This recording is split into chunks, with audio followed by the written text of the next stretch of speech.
Fl-isem tal-Missier u tal-Iben u tal-Ispiritu Santu.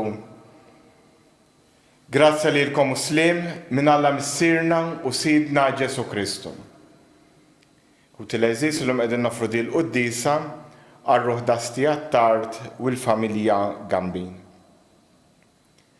U biex nitħejju tajjeb għal dal-misteru li issa qegħdin niċċelebraw, ejjew nitolbu maħfra l-mulej għal dawk id-drabi li fihom inqasni.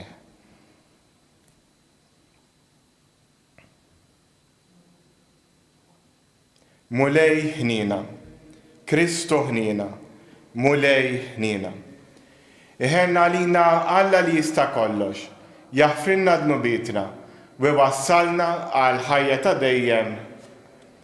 Glorja l-Alla, fil-għoli ta' smewiet, paċi fl-art li bnedmin ta' rida tajba. Infaħruk, inberkuk, nadrawk, natuk ġieħ. Irroddulek ħajra l-glorja kbira tiegħek. Mulej Alla Sultan tas-sema, Alla Missier li tista' kollox. Mulej Ben waħdini Ġesu Kristu. Mulej Alla ħaruf talla bin il-Missier. Int li tneħħi d-nubiet tad-dinja ħenna lina.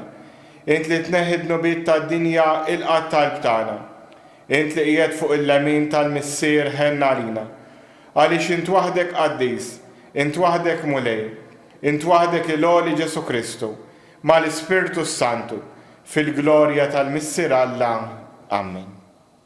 Nitolbu. O Alla inti salvajtna bil-misteru tal-Għid, wettaq lil poplu tiegħek f'dan id-don qaddis, biex issa li kiseb ħelsien sħiħ iħabbrek għal dik il-għena tas-sema li t-tama tiegħu qiegħda tferħu fuq l-art. Bibnek Ġesu Kristu Sidna li hu Alla u miegħek jgħix wisaldan flimkien mal-Ispiritu Santu għal dejjem ta' dejjem.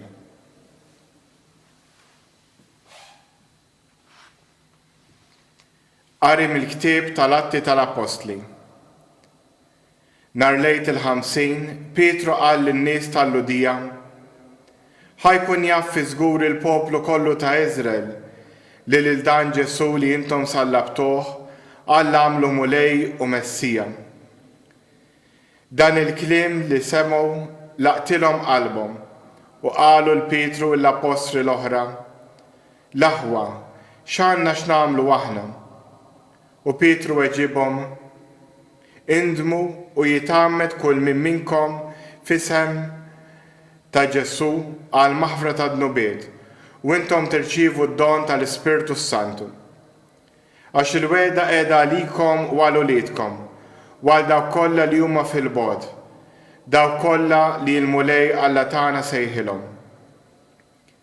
U b'ħafna kliem ieħor tawhom xhieda u wissihom bil-laqlilhom: salvaw lilkom infuskom minn dan in-nisa l-ħażin.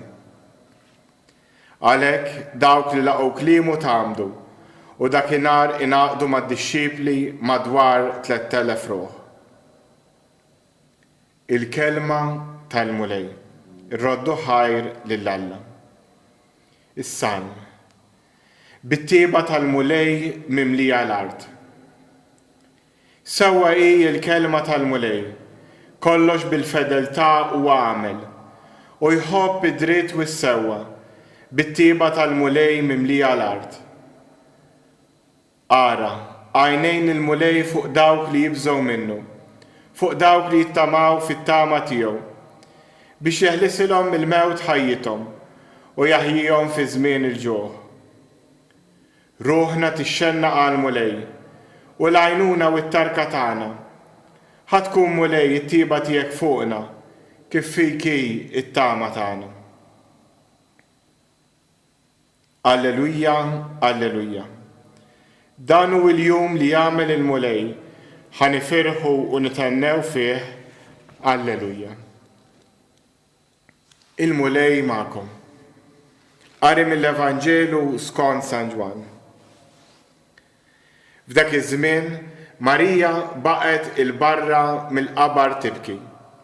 Kif kienet qiegħda tibki, tbaxxiet lejn il-qabar u rat iż-żewġ apostli lebsin l-abjad bil-qiegħda, wieħed in-naħa tal-ras u l-ieħor in-naħa tar-riġlejn fejn kienu qiegħdu l-ġisem ta' Ġesu, Huma qalula, mara, għalfejn qiegħda tibki. Iwieġbet, għax ħadu lil Sidi u ma nafx fejn qegħduh. Kif qalet hekk daret lura u rat lil Ġesu jieqaf, iżda ma ntebħitx li kien Ġesu. Ġesu qalilha, mara għalfejn qiegħda tibki, lil min qiegħda tfittex.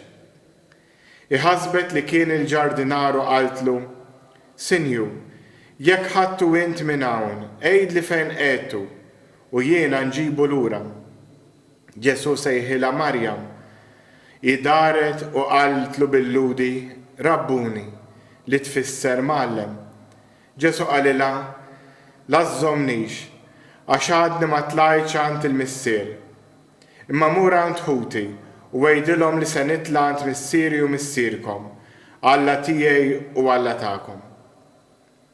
Marija ta' Magdala marret għand id-dixxipli u tagħthom l-aħbar, rat lil mulej u qaltilhom x'qalilha. Il-kelma tal-mulej. Tifħir lilek Kristu. Hekk fil-Vanġelu tal-lum niltaqgħu ma' esperjenza oħra tal-qawmien ta' Kristu. Għandna lil dejn il-Marija ta' Magdala li kienet ħabiba ta' Ġesu, li wkoll Ġesu kien għamel ħafna magħha, ħelissa anke mid-dnub tagħha, u kienet qiegħda tibki ħdejn il-qabar. Però il-qabar kien vojt u Ġesu ma kienx hemm. Però għalkemm Marija kienet ħabiba tiegħu il-qawmien ta' Kristu wara li qam imandunaġ bih x'inkien ħdejja. U din l-ewwel tagħlima għalina. Ħafna drabi għalina li qegħdin ngħixu fl-era ta' wara l-qawmien ta' Kristu, Alla ikun preżenti u aħna ma nindunawx bih. Nibdew naħsbu li aħna waħedna, nibdew naħsbu li mhux jagħti kasna. Nitolbuh u nħossu li mhux jismana. Ma ħafna drabi ikonna l-qalb tagħna li mhix tara l-għajnejn li huma magħluqin. Fil-fatt għalhekk fl-ikoni jagħmluna dejjem għajnejn miftuħin kbar biex aħna nosservaw id-dettalji u nindunaw bil-mulej.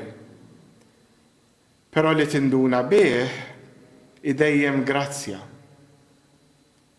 U nindunaw balla metu isejħilna bisimna bħal ma għamel lil Marija lil Mirjam. U malli sejħilha ħassitu indunat bih. Però hawnhekk għandna żewġ affarijiet.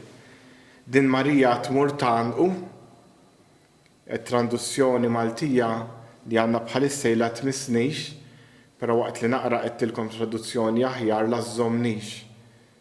Illum kulħadd dik il-kelma juża fit-traduzzjonijiet kollha. Xi tfisser lażżomnix? Iva Marija kellha esperjenza żgħira tal-mulej tal-qawmien tiegħu.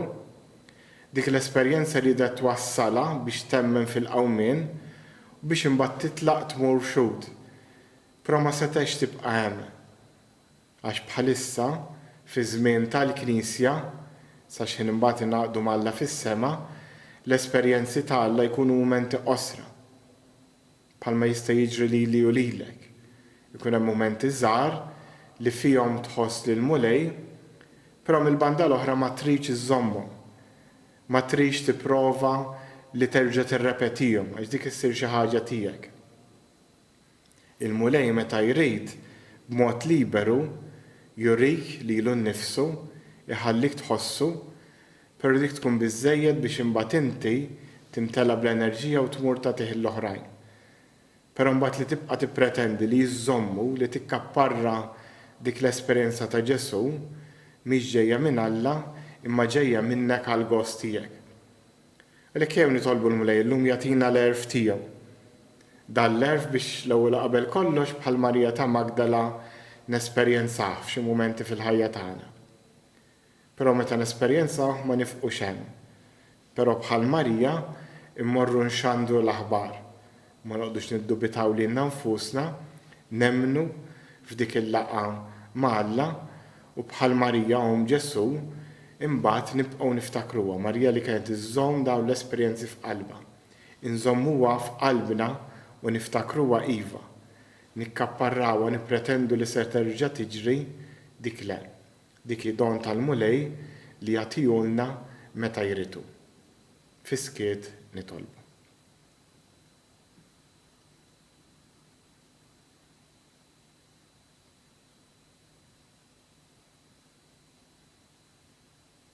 Jew resqu t-talb kollu tagħna f'dan il-mument jew nofru t-talb tagħna mal-Ewkaristija, mal-ħobs u mal-inbid li ser nofru l-mulej, jew nofru fuq dan l-artal mod speċjali l dawk kollha li f'dan iż-żmien mod speċjali ta' din il-pandemija għandhom xi responsabilità ibda mill-kapijiet tal-istat tal-pajjiżi kollha, in-nurses, il-World Health Organization, nitolbu wkoll resqulek mis-sirħanin dawk kollha li qegħdin ibagħtu il-morda u dawk li qegħdin fid-djar tagħhom forsi qegħdin jaffaċċjaw għall-ewwel darba xi mard anke mentali li ma jistgħux jużaw il-mekkaniżmu ta' ħarba tas-soltu.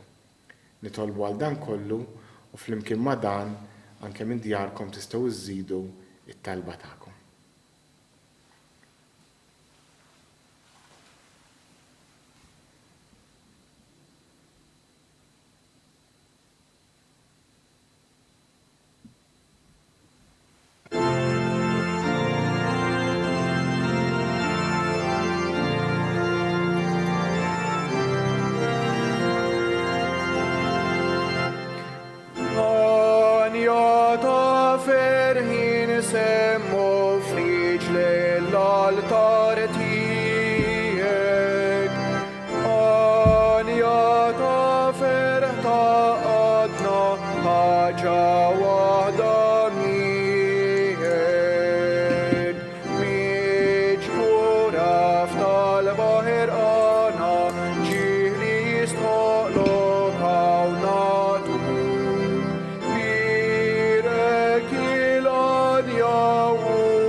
Jitolbu tibir is-sagrifiċċju tiegħu tagħkom ikun jogħġob l-Alla l-Missier li jista' kollox. Jilqa' l-mulej minn idejk is-sagrifiċċju għat-tifħir u l-glorja ta' ismu. Aħtiġijiet tagħna u tal-Knisja mqazza kollha tiegħu. Ħen mulej għall-familja tiegħek u ilqa' l-offerta li qiegħda tagħmillek. Għatija l-għajnuna u l-ħarsin tiegħek biex ma titlifx il-grazzi li qalet u tasal għall-lejna ta' dejjem fis-sema. Bi Kristu Sidna il-mulej magħkom. Nerfgħu lubna l fuq. Niżżuħħar lill-mulej Alla tagħna. Sewwa u xieraq tas-sew, tajjeb u taġi tas-salvazzjoni tagħna li dejjem nistqarru l-glorja tiegħek. Iżda ferħ akbar inxandruha f'dan il-żmien li fih ġie-sagrifikat Kristu il-ħaruf tal-Għid tagħna. U l-ħaruf tas-sew li neħħad nubiet tad-dinja. Bil-mewt tiegħu qeret il-mewt tagħna u bil-qawmin tiegħu kisbilna ħajja ġdida. Għalhekk f'dan il-ferħ tal-Għid imxerret ma' kull imkien fid-dinja, il-bnedmin kollha jimtlew bil-għena u l-qawwiet tas-sema mas-setat tal-anġli jinxġulek innu ta' glorja u bla qiegħda itennulek. Qaddis, qaddis, qaddis, il-mulej Alla tal-eżerċiti, is-smawiet u l-art mimlija bil-glorja tiegħek, osanna fl-għoli ta' smawiet, imbirek minn ġej fisem il-mulej, osanna fl-għola ta' smawiet. Qaddis tas-sew int mulej inti l-għajn ta' kull qdusija. Qaddes għalhekk nitolbuk dan l-offerti bil-barka tal-Ispirtu tiegħek biex isiru għalina l-ġisem u d-dem ta' Sidna Ġesu Kristu. Li meta kien se jingħata biex minn rajħ ibati ħal-ħobs radd il-ħaj, qasam tal id-dixxipli tiegħu qal: ħudu u kulu l-kol minn dan, għax dan huwa ġismi li jingħata għalikom.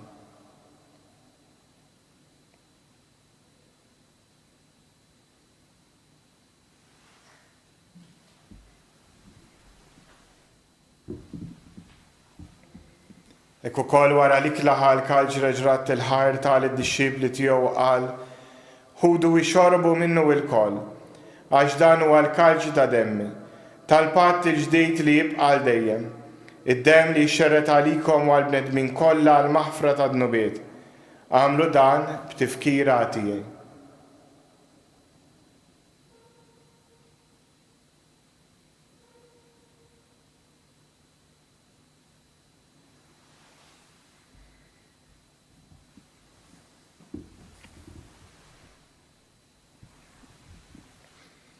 Danu il-misteru tal-fidi. Inħabru l-mewt tiegħek mulej, inxandru bil-fel għaw minn tiegħek, nistennewk sa ma tiġi fil-glorja. Għalhekk aħna nagħmlu dan b'tifkira tal-mewt u l-qawmien ta' Sidna Ġesu Kristu, nofrulek mulej il-ħobs tal-ħajja u l-kalġ tas-salvazzjoni, u rraddulek ħajra xogħġbok tilqana quddiemek biex naqduk, u miċ-ċakontana nitolbu li l-Ispirtu Santu jaqadna f'ġisem wieħed, li jina nieħdu sem il-ġisem u d-dem ta' Kristu. Ftakar mulej fil-Knisja tiegħek imxerda mad-dinja kollha, u taf li mħabba flimkien mal-Papa Franġisku, l-Isqof tagħna Marju u mal-Ministri tiegħek kollha. Ftakar ukoll fħutna li raqdu bit-tama tal-qawmien. Ftakar f'Dasti u l-familja Gambin. Ftakar fil-mejtin kollha. Daħħalhom quddiemek fid-dawl tas-sebħ tiegħek. Ħenna lina l-koll nitolbuk. Għat lilna wkoll il-wirt tal-ħajja ta' dejjem. Flimkien mal-Verġni Mqazza u Malla Marija, żewġa Ġuseppi l-Apostli u l-Qaddisin kollha li jgħix fil-ħbiberija tiegħek sa mill-bidu tad-dinja. Għamel li magħhom, infaħruk u nsebħuk b'Ġesu Kristu ibnek. Bi Kristu, ma' Kristu u fi Kristu. Jiena talilek għalla missieli tista' kollox, flimkien ma' l-Ispirtu Santu, kol ġieħu glorja għal dejjem ta' dejjem. Immexxija mill-istess Spirtu li mexxa l-Ġesu, ejjew nitolbu t-talba li inti stess għallimtna. Missirna li inti fis-smawiet, jitqaddes ismek, tiġi saltnatek, ikun li trid int kif is-sema hekk fl-ard. Ħobżna ta' kuljum għatina llum, aħfrilna dnubietna, bħalma naħfru il-minu ħati għalina, la ddaħħalniex fit-tiġrib, iżda ħlisna mid-deni. Eħlisna jitolbuk mulej minn kull deni, għatina fit-tiba u l-ħnina tiegħek il-paċi fi żmienna, biex inkunu ħielsa dejjem midnub, u imħarsa minn kull inkwiet. Aħna u nistennew u nittamaw il-għena u l-miġġa tas-Salvatur tagħna Ġesu Kristu, għax tiegħek jissaltna l-qawwa u l-glorja għal dejjem. Mulej Ġesu Kristu li jgħid l-apostli tiegħek inħallilkom islim, nagħtikom islim tiegħi, la tħares lejn dnubietna, iżda ħares lejn il-fidi tal-Knisja tiegħek. Għatija slim u laqda li int trid fija, int li tgħix bis-saltan għal dejjem ta' dejjem. Il-paċi tal-mulej tkun dejjem magħkom. Għatu l-paċi lil xulxin.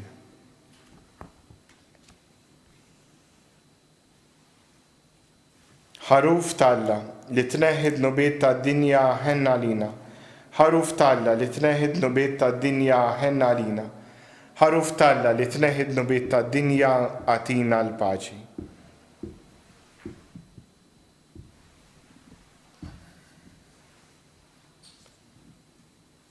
Danu il-ħaruf Talla, danu li jneħħi dnubiet tad-dinja. Ħen jindawk li huma mistiedna l-ikla tal-ħaruf. Mulej, ma jistoqlix tidħol taħt is-saqaf tiegħi, iżdejt bis kelma waħda u ruħi tkun imfejqa.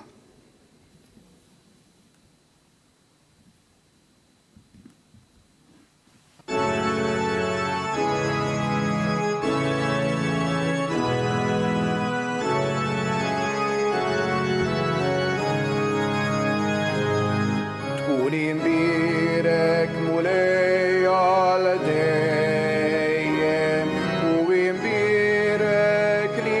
qaddis tiegħek. Alleluja, alleluja. Int li ħlaqt is-sema u l-ard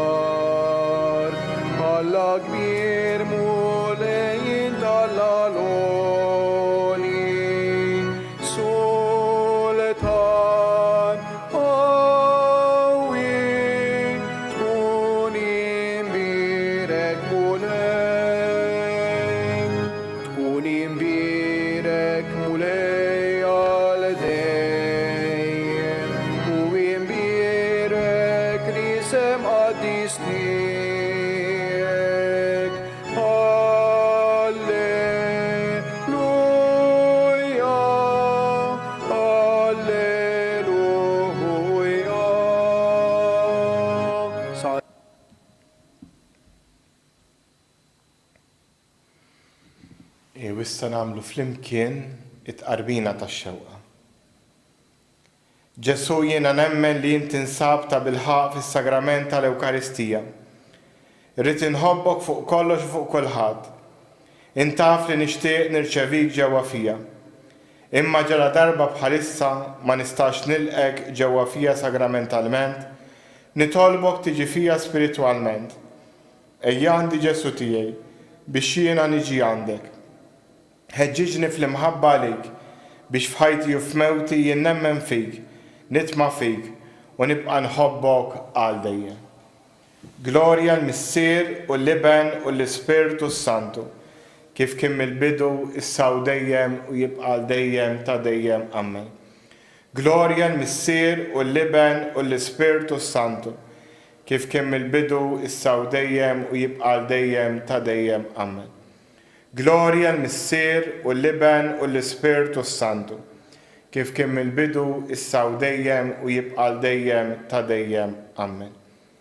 Nitolbu. U Alla li tista' kollox, intajt lill-familja tiegħek il-grazzja kollha tal-Magħmudija. Għati widen għat-talb tagħna u għamel li qlubna jitħejjew tajjeb biex ikun jistoqilna lejna ta' dejjem. Bi Kristu Sidna, il-mulej magħkom. U iberikkom Alla li jista' kollox, il-Missier, l-Iben u l-Ispirtu Santu. Imbirku il-mulej, irroddu ħajr lill-Alla. U sew induru lejn Omna Marija u ngħidu flimkien 3 Ava Marijiet biex tkompli tieqaf magħna f'dan iż-żmien partikolari. Slima lik Marija bil-grazzi minn Lija l-mulej miegħek. Imbirkien fost in-nisa u mberek il-frott tal-ġuftejk Ġesu. Quddiesa Marija Alla, tlabalina mid-dinbin, issa u fis-sija tal-mewt tagħna. Slima lik Marija bil-grazzi minn Lija l-mulej miegħek. Imbirkien fost in-nisa u mberek il-frott tal-ġuftejk Ġesu. Quddiesa Marija Alla, tlabalina mid-dinbin, issa u fis-sija tal-mewt tagħna. Slima lik Marija bil-grazzi minn Lija l-mulej miegħek. Imbirkien fost in-nisa u mberek il-frott tal-ġuftejk Ġesu. Quddiesa Marija Alla, tlabalina mid-dinbin, issa u fis-sija tal-mewt tagħna. Madonna ta' Pinu, Sultana tal-Familja, ħarstek fuqna dejjem żomm.